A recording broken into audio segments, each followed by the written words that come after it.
Hey there, welcome back everybody. It's Uncle Greg, aka the Free American Spirit, and today, instead of showing you the hoses like I told you last week in the video I would, we're going to do the hose reels because I was still waiting on a part for the water connection. All right, so let's get into it. These are some Titan reels. I got a pretty good deal on them, and I'm going to give you some tips on how to do that and install them. But before that, please subscribe to the channel. If you like the video or hate the video, leave a thumbs up or a thumbs down, comment, share. And I'm not selling you money and blueprints and tickets and equipment and whatever and programs. Just use those links because they cost you nothing and they might make me a little bit to offset the cost of these videos. So let's get into it, kids. What do we have here? We have two Titan powder coated hose reels. I forgot what size they are, but they're big. Okay, this is going to easily hold 150 foot of 3/4 water hose. That's that one. And this one over here is going to hold easily 200 foot of, probably up to 300 foot of 3/8 pressure hose. These are scratch and dent items. So my first story before we start getting into tips is I went to a store and I got a discount, the dreaded word discount. Now I will tell you people, when you ask anybody for a discount, they typically blow you off. Sometimes it triggers them. There's a lot of reasons. One, if they're a good, really good company and they sell a lot of volume and are selling at lower margins, then they've already kind of selling them at the lowest they can. Okay.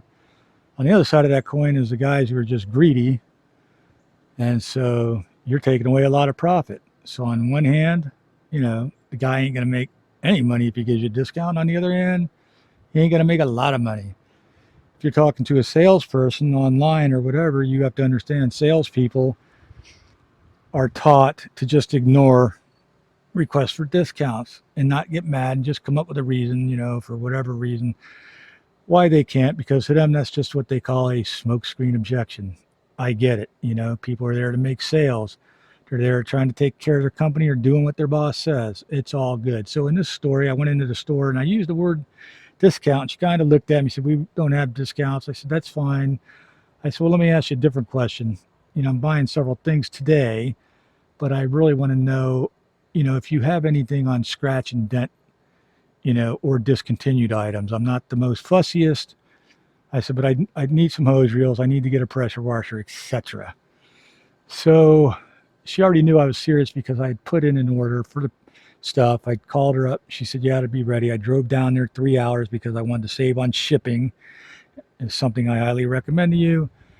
And we already were having a little issue with the pressure washer because the one I had ordered online actually was not in stock. So, but she had another similar model for almost the exact same price. Not a big deal. We'll get into that later when we do the pressure washer video. She says, "Yeah, I got a couple hose reels. They're scratched and whatever, and I can take some off these." So these Titan hose reels, powder coated, they're pretty expensive. I think they go, if you look online, anywhere from $335 to $350 plus shipping. Okay, so this one is more scratched up than that one, and it has a big dent right there. This is going to be my water hose. I don't care about dents. Okay, so she knocked it down to $250. Sold. I'm in. And she happened to have another scratched up, that one over there, but not as dented, $280. So, 40, 60, that's 100 and another 60, $160 savings and no shipping because, guys, it cost me $30 in gas to get down there and back. Kind of like when I went and got those tanks, about the same area. Actually, a little bit more, is about 3/4 of a tank. So, yeah. Excuse me. I do these live one take. I'm not cutting, just edit that out. All right, so little tips here. The first thing you're going to notice is on these ends here, there's usually little rubber caps. I had mine somewhere. They're probably on the ground. There's one. Okay. So sometimes these caps get popped on the end. They're like that. And what happens is it's like a little cookie cutter. The little round part of this cap comes out and it's in that tube, okay? So what you want to do, and I don't know if you can see through that, is you want to make sure you lift up and you go in there and you see daylight at the end of that tube. I don't know if you can see it or not, but that's what I do. Second of all, Okay, the handle goes threaded on the other end here. When you thread this on, it only goes one way. So basically, when you push this way, right, it's tightening. When you don't use it loose, because if this ever comes loose, you know, but you don't use it to roll hoses out. You only use it to tighten. You pull hoses. Now, if I had my druthers, I would have gotten a different type of a reel, but this is what she had on sale, okay? Also, if you're left-handed, then you could put the reel on this side, but you'll be pulling this way, and it's kind of weird, alrighty? Also, if you're like me, you'd want to buy a kit to get it up higher, because I'm old. It's way easier to crank up here than it is to bend over, but I don't have the money to pay a welder to do something that, or whatever. Maybe I'll get a toolbox or something. I'll figure it out later when I have a little cash. But for right now, I'm just stuck with it. You know, a couple times bending over, and I'll be over it. Next thing on the agenda is, after that is cleared, you will put on your swivel. And I know I have a swivel here. Where did I have it? It's down here somewhere. It's under there. The swivel goes on one end. This has a little Zerk fitting, so after you put it on with some Teflon tape and hold it, you know, pretty tight, because this is going to be pressurized, then you'd squirt a little grease in there with a grease gun, and then your 1/2 inch would go to a 3/4 high pressure bushing, and that would go to your whip hose. But most people, when they make you a whip hose, will have the 1/2 inch female on a swivel. We don't need a swivel here, but a 1/2 inch female, and then the other end of the whip would be the, whatever you tell them, the male or female. Now, all my stuff always has the male end sticking out this way, okay? So it would be a female.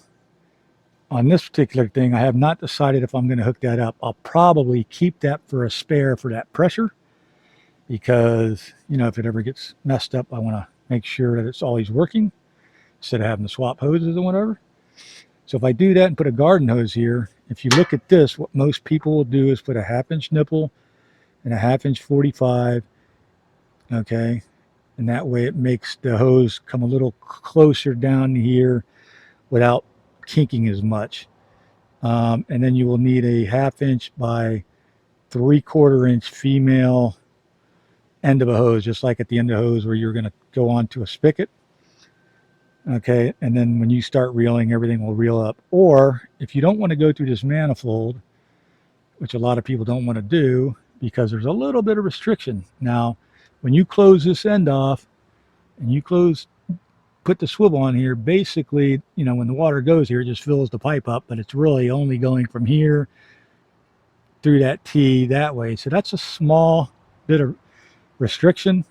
However, if you're at a farm or something, or a bad city older area, and the pipes are kind of clogged up and you're barely getting, you know, 3 gallons a minute, which is why you need a buffer tank for 4-gallon things, and you have low pressure, which will probably happen because, you know, out in the farm, sometimes they're 20 to 50 on their pressure settings on the wells, and it fluctuates. So you can take a long time to fill your buffer tank. You definitely can't hook it up to a 4-gallon a minute pump straight, because, you know, that thing's going to cavitate and not get enough juice, but we'll talk about that later.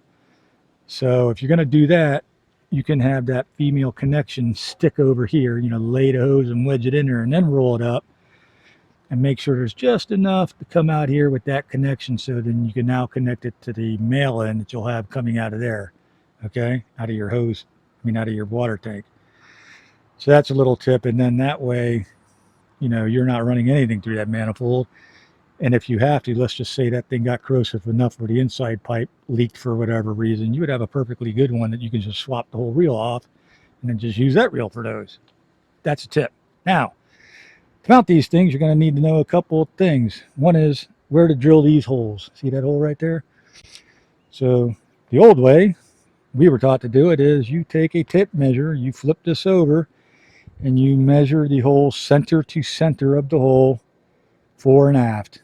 Okay, when you go down here, you center, you draw a box, you center it fore and aft, and you make sure it's square. That's a little hard for some people, I get it. Another way you can do it is lay down a nice piece of cardboard, tape it in place, put this where you want it, and then find something like an ice pick or something to get down in there in the holes you want, and just poke a hole in that paper, then move the hose reel out of the way, then drill your holes. And the last way, and the way I did it, which just because I had this drill bit and it was easier. This is a long drill bit. I just stuck it to, I put this exactly where I want it. I just stuck that all the way through, and that made me a little hole. And then I moved the reel and drilled big holes. So that worked for me. So any way you want to do it, those are some different ways of tips. Now, how did I know what size that was?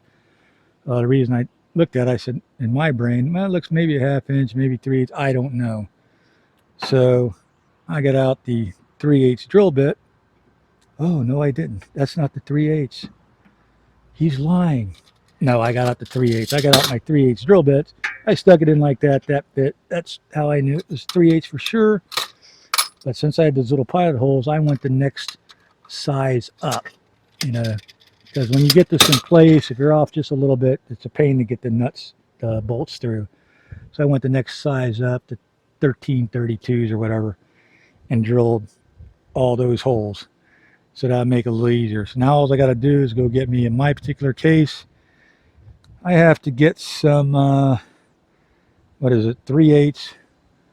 I'll probably use 2 inches. I don't want to make them too long, but depending on how thick your wood is, you don't want them sticking out so far, that they catch on something. But probably 3/8 by 2 inch, and then you'll need a good flat washer, pretty good size, and a lock washer and lock nuts, or a red Loctite, because you don't want them coming off, because it's a pain in the ass to get under the trailer and take them off. Now, if you ever have to take them off with that red Loctite, God bless you.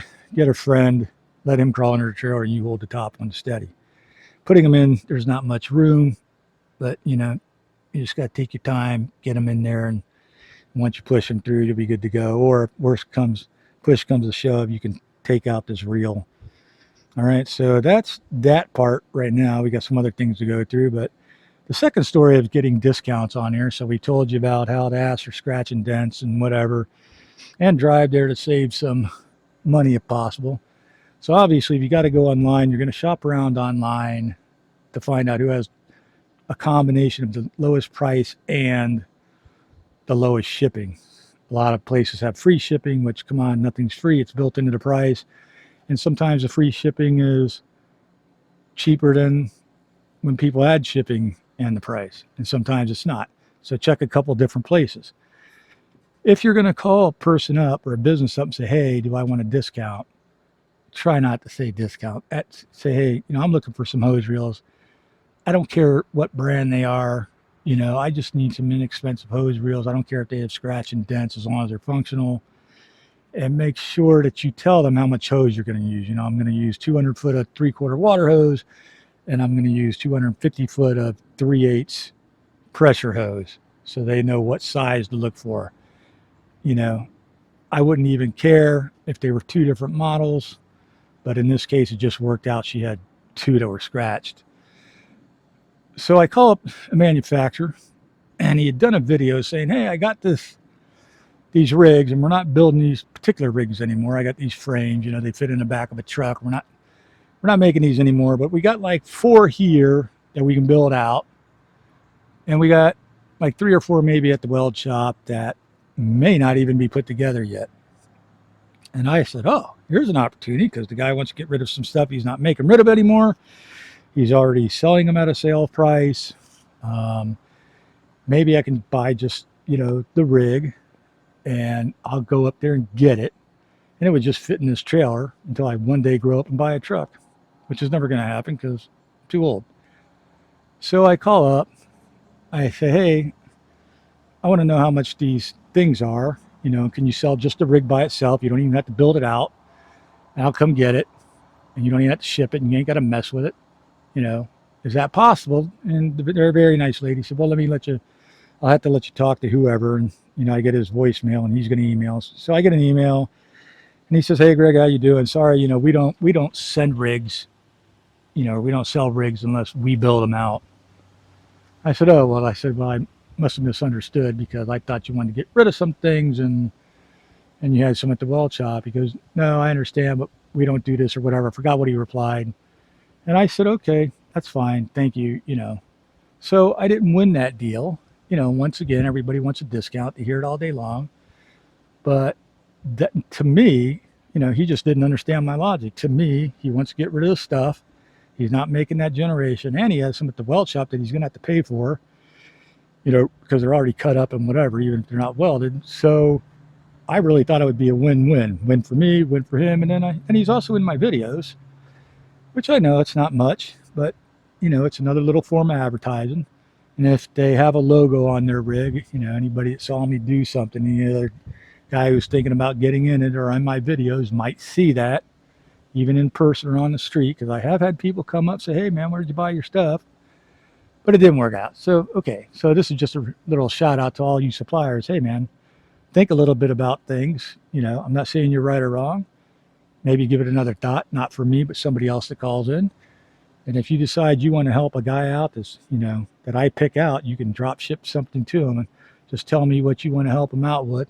I'll pick a winner and I'll show you like his channels or his stuff where, he's busting his hump and he's slowly improving his stuff. So, it won't be like you're just giving it to somebody that's going to say, yeah, I want to win this. And they win it and sell it on eBay or whatever. Okay, I believe in some kind of karma a little bit. Well, really not, but I try to make sure people are doing what they say they're going to do. So moving right along with these, before you drill any holes, before you do anything, put these exactly where you can put them.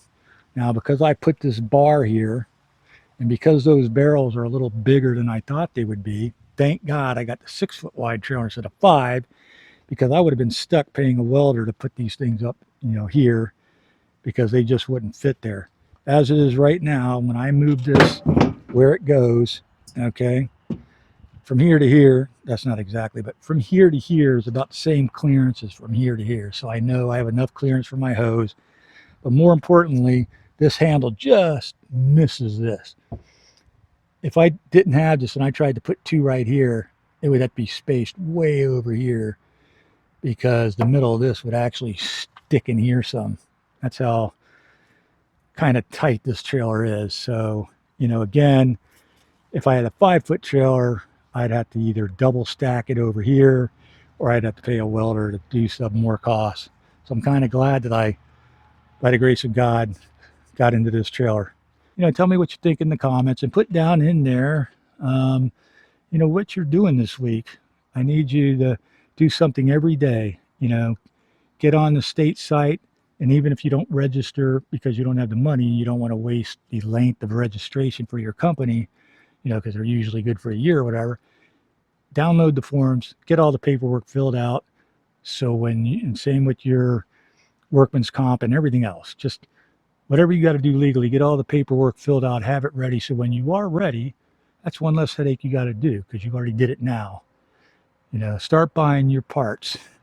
It took me months and months to get parts. I've got parts in the truck. I got parts in that shed. Oh man, somebody needs a pressure wash and get the rust off of their crap. I got parts over here. That box right there, when we get into plumbing stuff, you're going to see all kinds of parts, and you'll be surprised what they add up to.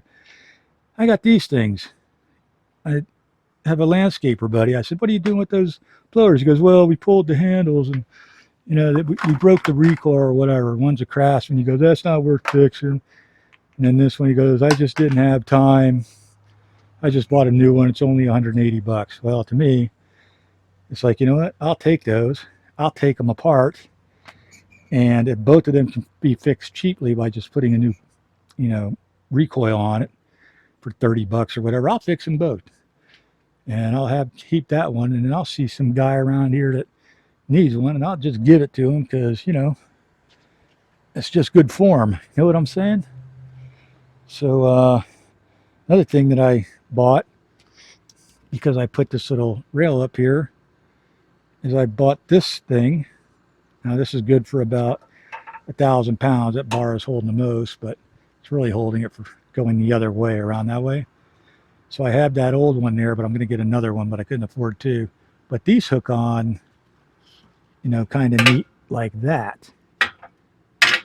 And so when that one's around, they're towards the middle and go all the way around. And then when this one's around, it's kind of holding here. I'm saying, instead of like pulling them that way. I found out the other day I did a test on these. And when I filled them up completely with water, I don't know if it was the straps that squished it just a little or the water, this lid didn't tighten all the way down. Okay. So I filled it up with water and tightened the lid the most. It leaked a little bit. I don't care. The other one went fine. And I drove this thing around with 65 gallons each. I'll never carry that much driving around. The most it'll be is, if I top off the chemical tank over there at 50 gallons, but I just wanted to see, because of that little tire issue that may be an issue, may not, how it would do. And it ran pretty good, straight and true, and it did whatever it was supposed to. That was nice. So I'm pretty good to go there. I put these on the bottom and they held up pretty good. So, they can't twist like that. Okay. That bar stops them, because I thought maybe they'd be a little top heavy, but in reality, when I put the Hudson valve, it'll be down to here. So the water's only going to be this high. So, for that thing to tip over, you're going to be in a wreck mode, because my brakes just aren't that good. And I really don't care about the water splashing on me in wreck mode. You know what I'm saying? So that all turned out pretty good. I got these things off on these lids. This was kind of a real pain. I can't remember if I showed you that, but I jigsawed around there. Now I may or may not, in the chemical one, be able to get the hose through there to fill it up, but I can always unscrew it and fill it, because the only thing you have sticking out of the chemical one is the little vent tube for the chemical. Who cares, and then the one tube going down in this to suck it. So if you have a little quick connect right there on that fill tube, or the siphon tube, then you just take that off, unscrew it, fill it up. You don't even have to pull it all the way out. All right, so that's the news today. I hope you really enjoyed it. Share it, and feel the love and get started. Whatever you do something today. Make something happen. Buy a part. Okay, that's what investing in yourself is. Knowledge, getting yourself some things that can do a job that'll make you more money, that improves your station in life. You can't get anywhere unless you improve your station in life. And that means you have to have the proper tools to work, and you have to have the knowledge to know how to use those tools, and other skills like salesmanship and things like that. So you invest in yourself by doing those things, and by the time you're my age, you'll be doing very well, barring acts of God and nature and whatever. But theoretically, you'll have a lot easier life. And trust me, kids, I've had an easy life, when you look at it in the whole scope of things. Yeah, there's been, things in the childhood that weren't so great. Yeah, there's been things, when I was a rebellious teenager and young man in the service, that weren't so great, yada, yada. But when you look at the whole picture, compare it to other nations and whatever, thank God I was born in this country. Thank God that actually that should be that he looks out for me and provides, and thank God, he gave me the brain to figure stuff out, even if I'm not a top brainy guy and I have to reread it or rewatch it 5 times. Eventually he lets it sink in there. So the same will happen for you. You have a great day, kids. Bye.